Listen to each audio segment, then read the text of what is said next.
पुंछ जिले च LOC उपर बसे दे ग्रां सलोतरी च LOC पारा थमां होई दी गोलाबारी मूजब मारे जाने वाली एक महिला ते 2 बच्चें दे नड़ोए च बड़ी गिनतरी च लोग शामिल होए।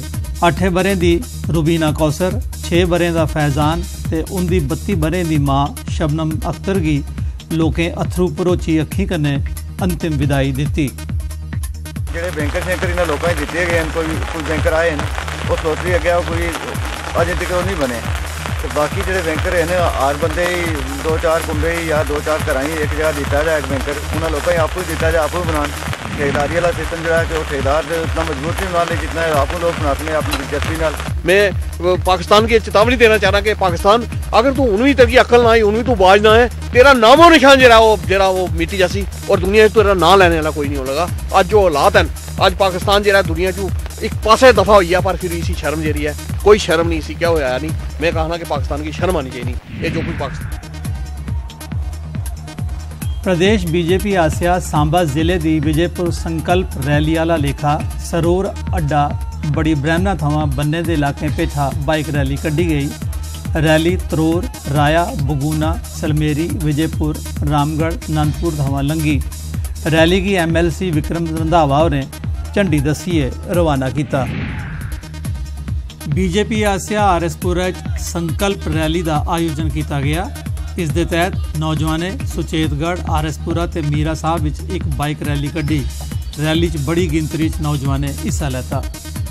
पार्टी जो बीजेपी संकल्प रैली है उसी तर्ज पे आज जो सुचेतगढ़ की रैली जो बता देगी कि वाकया RS-पुरा में सुचेतगढ़ में भारतीय जनता पार्टी दोबारा विजय होने जा रही है। इस तरह का दृश्य आज इस तरह RS-पुरा में हमारे सुचेतगढ़ की रैली निकल के जा रही है। ये आपके रजौरी दे बन्ने उपर बन्ने पारा थमां पिछले कई ध्याड़े थमां होने वाली गोलाबारी करी लोकें की बड़ी मुश्किलें का सामना करने पवारदा है।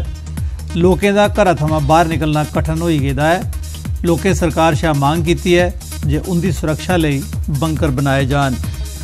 उतर जाइए बीमार बंदे आ कोई बैंकर नहीं कोई किश नहीं बैंकर होने तो चलो अस बैंकर च ही बह जाइए इस वेले कुतर जाइए अस पैर च किन्नी लापरवाही है साढ़े वास्ते कोई प्रबंध नहीं है जे चलो अस उत्थे ही जा बैठिए कोई नहीं है लै फैर बड़ा होंदा पिया अस कुदै अंदरां च बढ़ने कदे कुदै बढ़ने कोले लै बदले हर बर दिन पे।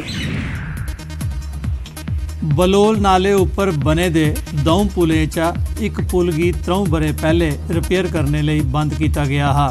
इस कारण इक्कै पुल उपर ट्रैफिक का दबाव है। इस करी ट्रैफिक जाम वगैरह करने लोगों की बड़ी मुश्किल पेश आवर्दी है। लोकें मांग की है जे रिपेयर लई बंद किया गया पुल रीओपन किया जा। ये जिहड़ा पुल ट्रैफिक वास्ते अज तो रिपेयरिंग वास्ते 3 साल पहला तकरीबन ये बंद किया गया सी तो इसकी रिपेयरिंग भी जी तकरीबन मुकम्मल हो गई है लेकिन ट्रैफिक वास्ते हाल तक ये दोबारा मुड़ खोलिया नहीं गया। गवर्नर मौजूदा साहब नाल रिक्वेस्ट है कि जैसे मेरे साथी हरजीत सिंह होरा कहा है कि 3 साल हो गए इस पुल नूं बंद होए दियां रिपेयर होने तो रिपेयर होने के बावजूद भी 3 साल का यह पुल बंद है और पुलिस का नाका लगा के इस पुल नूं बिल्कुल ही बंद किया गया है जिदे नाल इस पुल ते आने जाने की आवाजाही बहुत। Director general fire and emergency services VK Singh ने फायर सर्विसेज दफ्तर कठुआ का दौरा लाया। उन्हें फायर सर्विसेज के मुलाजमें कन्नै मलाटी की ते उनकी समस्याएं बारे जानकारी हासिल की। इस दे अलावा उन्हें जिले की पहाड़ी तहसीलें के लोगों की लोड़ के मद्देनज़र उत्थे भी फायर स्टेशन कायम किए जाने की गल आखी। मैं हेडक्वार्टर जाके देखूंगा कि हमको किसको प्रायोरिटाइज करना है और आगे क्या स्टेप लेने हैं वो उसके बेसिस पे काम करेंगे।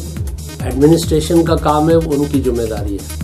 हमारा काम है जो इंस्टीट्यूशंस मान लीजिए स्कूल है कोई सिनेमा हॉल है कोई पब्लिक प्लेस है मॉल है कुछ भी उनमें नो ऑब्जेक्शन देते समय हमें ये गौर करना है कि एक्सेस है।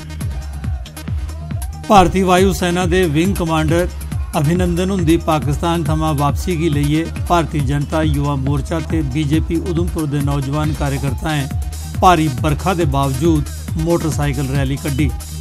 हर एक देशभक्त नागरिक जेड़ा अज अपने आप दे विच सैल्यूट करे करदा ऐसे नरेंद्र भाई मोदी जी की। और जिस तरीके कन्नै पाकिस्तान की एक करारा जवाब जेड़ा दिता है, अज सारा उधमपुर दा युवा जेड़ा बड़ा उत्साहित है।